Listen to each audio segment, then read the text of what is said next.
Hello everyone, today's show is supported by the Synthwave Redneck, who has his own show on YouTube, Synthwave Weekly. You should go and check it out. Loads of great music reviews.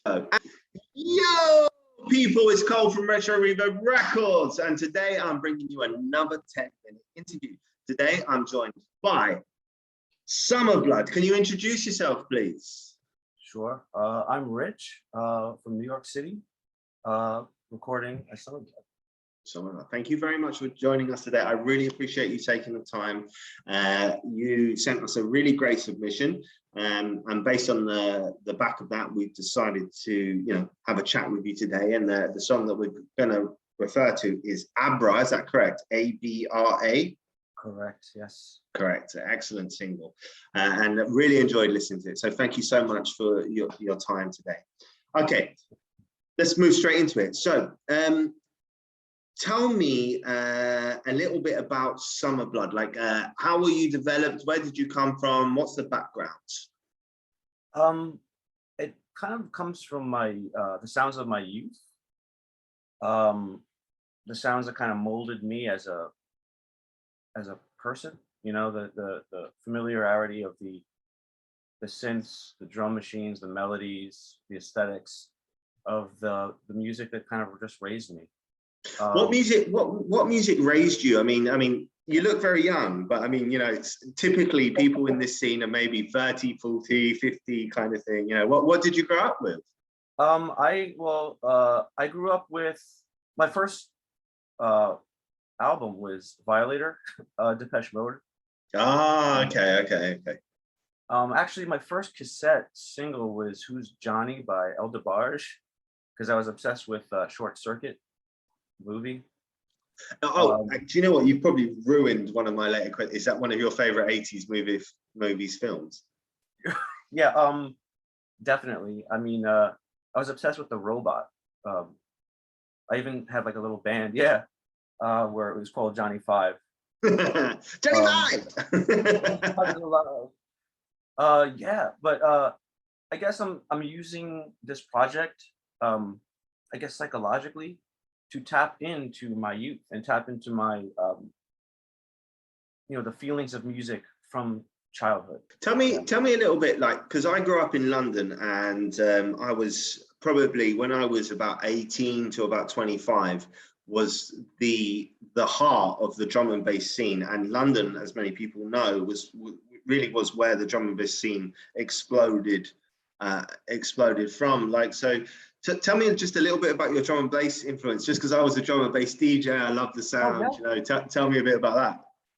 Oh, man. Well, I mean, that's what got me started going to parties. And I'll never forget walking into Concrete Jungle, which was a New York City rave, a weekly party to have, and hearing it for the first time, hearing a DJ play.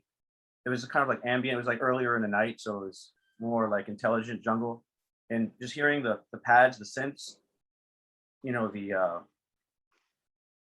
drums, with the Amen sample, and just hearing it so loud and the bass. And I knew instantly my life was changed from that point on. So it was a cool scene, wasn't it? I mean, it was rocking when it was pumping when it was pumping. Do you have any favorite DJs back from then? Oh yeah. I love a lot of them. I would say DJ Odie from New York City. I'm trying to think who else was there. Were you very familiar with the UK artists, like, I don't know, Hyper D, Nicky Black Market, I don't know. DJ SS, Aphrodite, Ronnie Size. Ronnie Size was huge. Yeah, Ronnie Size was amazing. I went to see him when he came to New York. I mean, the good-looking records and LTJ. LTJ Bookham. Yeah, I'm still this has turned into a drum and bass interview. Amazing. It's all connected with the past, and that's what this is all about. Is like connecting with what brought us into music in the first place. Like that's what this is all about. And I guess I'm kind of I could get hyper focused in a genre, so I'm opting out with Summerblood to not kind of go into the the 90s because I'll get lost. I'll go too deep. So I'm trying to focus on one aspect of my musical experience. Yeah, I mean it's a rabbit hole, isn't it? You know, when you start talking about music and genres and subgenres and what links what and how it goes and your inspiration for this and that, and it just gets all very confusing. But ultimately, the most important thing is that the music is good. So listen, talk to me about the name Summerblood. Where did that come up from? So I started writing and producing the tracks like ABRA last summer, and this was at the height of like lockdown, at the height of the pandemic here in New York City, and the height of a lot of tension and stress, crisis in general through all parts of my life. So the music kind of came out of that. And I decided that would be a good kind of title and concept because it's like the music that came out of all this, basically a summer of blood. A summer of death. Yeah. Yeah. But it's hopeful and serene, and I think that's really what I'm striving for, is to use the music as an outlet. So, all right. So we've got the context behind the name, but for those who haven't heard the music, which will, by the way, be coming later on in the interview, stay tuned. How would you describe the sound of Summerblood, and particularly because we're going to be reviewing the song ABRA? How would you describe that sound? I would describe it. This is probably one of my least best skill sets, is describing my own music. It's fucking yeah. I mean, I just tried to get into a zone, and into a vibe, and just I wanted to like dance like while I was producing it and while I was. So would you describe it like as a high energy track, a dark track? It's not like palm trees and cocktails, is it? No.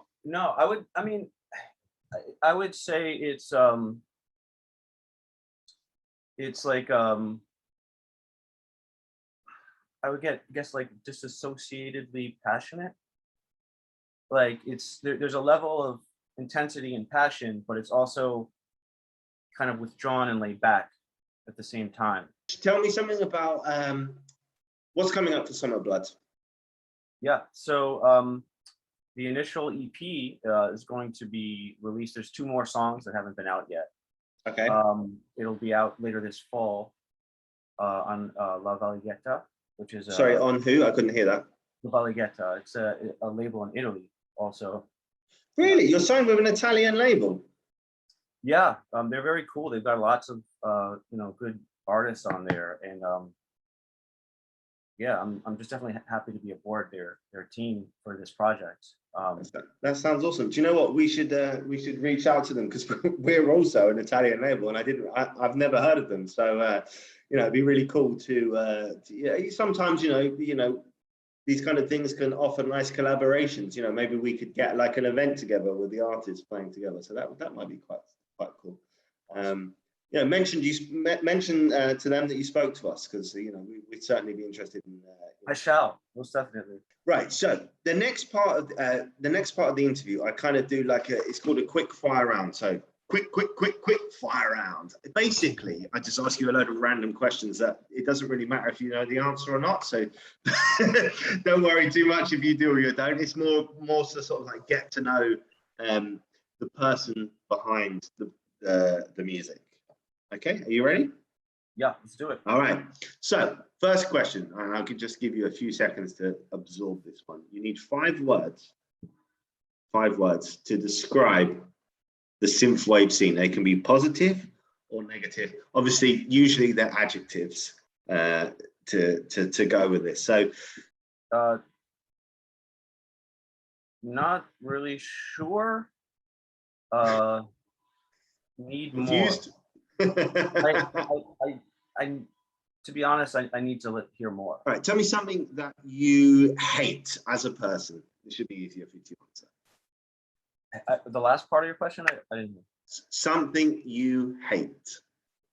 As a person? Yes. That's a great question. I hate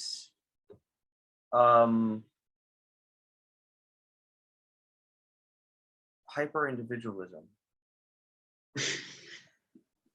Very nice done. All right.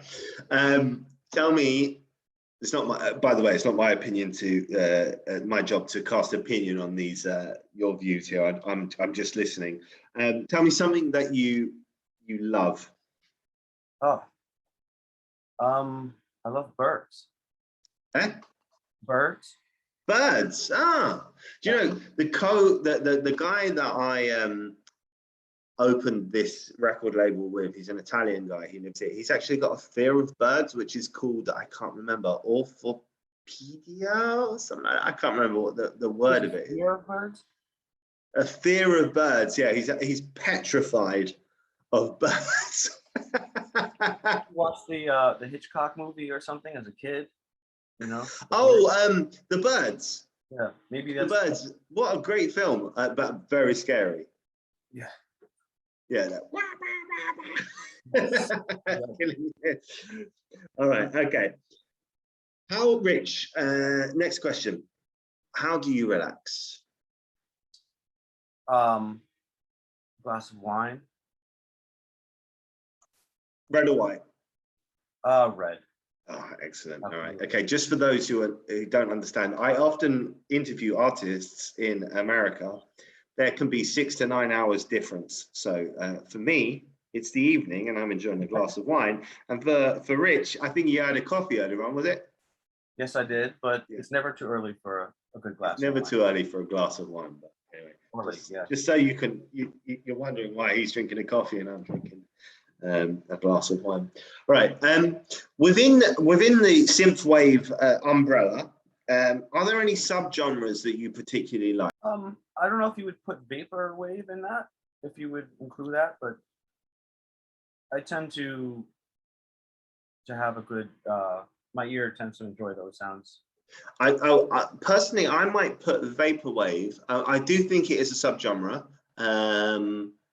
Maybe it's slightly more 90s. Oh, that's possible. Yeah. Yeah. But still within the subgenre, like the umbrella, sorry, of synthwave. I guess I think of all of the subgenres, vaporwave is probably slightly more apart. Maybe that and cyberpunk, slightly different. Is there a particular artist that you respect within the scene, their music you like, or maybe you'd like to collaborate with? Difficult question. I'm going to talk just for a few seconds to let you process that and think about how hard a question that is and give you time to think of the answer. Oh yeah, that's really tough. I mean, I do want to give a shout out to Synth City, which is my boy Sebastian, who also records a stereo off. Okay. He's definitely been a big supporter in helping me channel some of my aesthetic direction. What does Synth City do? Is it just an artist or? Yeah, he's got a whole collab, ongoing collab list with people that he's working with. It's always good to have like a community of people that are working together. Like nothing, especially in these times, because there's no physical scene. So it's more of like the scene is, your people, your family, Yeah. Do you know what? It's so funny that you say that. Oh, we're people, we're family. I don't know if you've noticed what our motto is, which is welcome to the family, which is based on two things. The fact is that we're in Sicily, like the Sicilian culture of like family, it's very popular out here in Italy. And also that we've got a collective of artists, 24 artists at the moment, presently, who work together and support each other. So it sounds like you're involved in a similar thing now, which is really cool. and something that I think works for us. That we're all there. We're working together. We're driving to make the music better, to make the production better, to raise the level and try to just really support the scene as well, from our own individual aspect, but also just to help people out there. So it sounds like you're involved in something very similar. Okay, I've got an 80s trivia question for you. Do you like 80s movies? You do, don't you? Oh yeah. All right. Okay. Which actor was originally cast to play the role of Marty McFly in Back to the Future? Oh.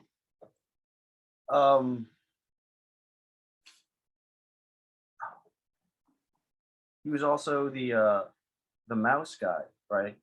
Mm-hmm.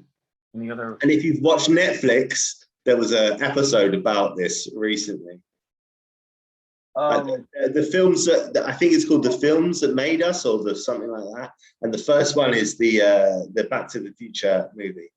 Okay, I mean, I definitely know who that is. The name escaped. Can you give me a hint? So I give you his first name. I'll give you his first name, and if you don't know, fair enough. But his first name is Eric. Is it now? All right. Okay. Don't worry. If it hasn't jogged a bell, then it won't do. It's Eric. I'm not sure how you pronounce it. It's Stoltz. Stolz. Or Stoltz. Stoltz. No, I think it's Stoltz. Is that so? That's Eric Stoltz. The Marty McFly. Apparently, he just hated the character. He was too serious, too dour, and just didn't.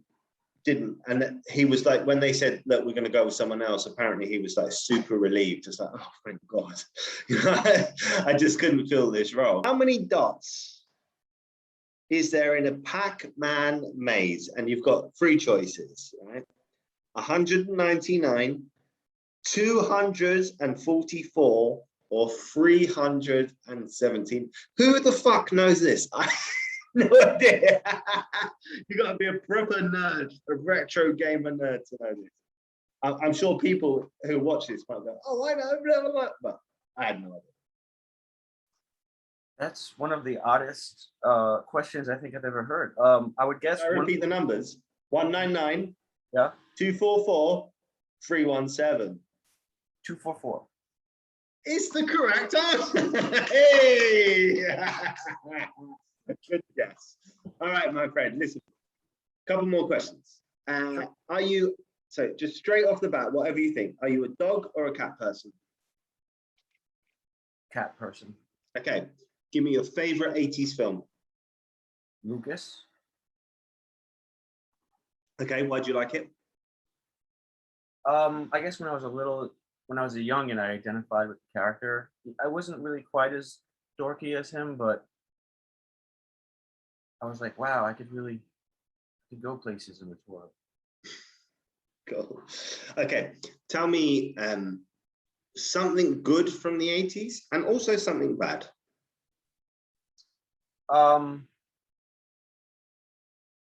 But for me, that was my childhood, and I have fond memories. I was, not everybody has fond memories of their childhood, but I do have some, and I look at the 80s fondly because of that. That's very nice. In terms of something bad, I mean, I would definitely say the politics. Definitely. Flipping out, yeah. I mean, it's outrageous, wasn't it? Awful. And also, where we were at in terms of like sexism and racism and all kinds of that kind of stuff. Not maybe the greatest. You got away with a lot of stuff back in the 80s that is not acceptable now. All right, last question. Absolutely last question for the day. Have you got something you'd like to say to the scene, to people who want to be, potential artists, thank yous, anything you like? Yeah, I would just like to say that now is a time of a lot of uncertainty and a lot of difficulty in the world, but that also could be this could be one of the greatest times to create music in modern history. This could be an opportunity for people, and I'm just very much looking forward to hearing everybody really break new ground, break new territory.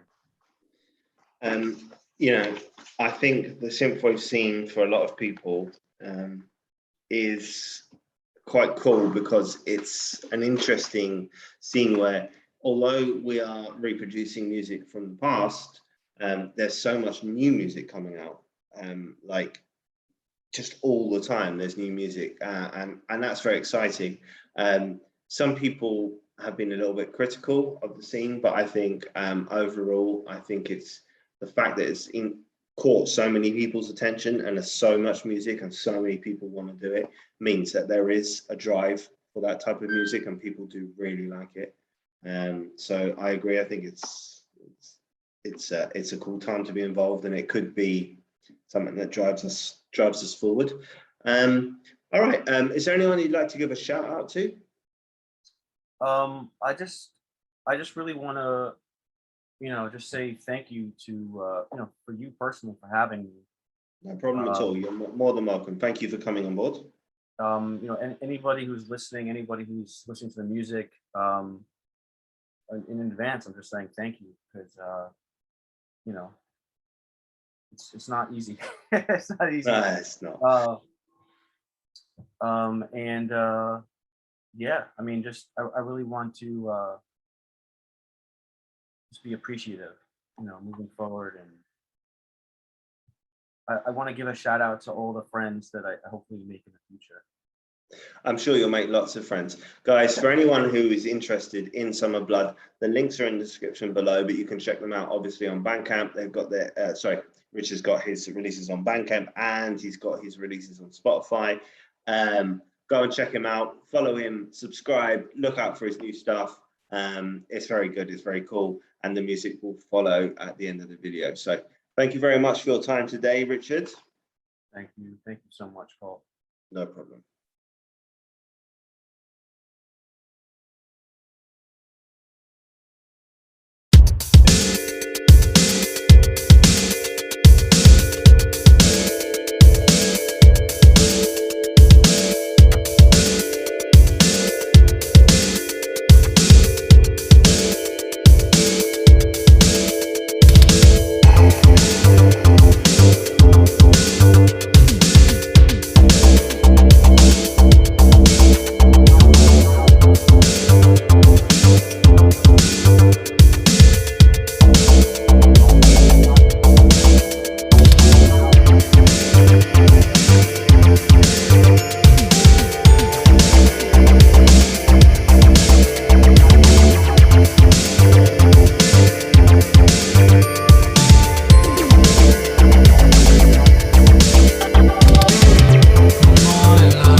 Don't stop, and I will talk until we shake this game to play.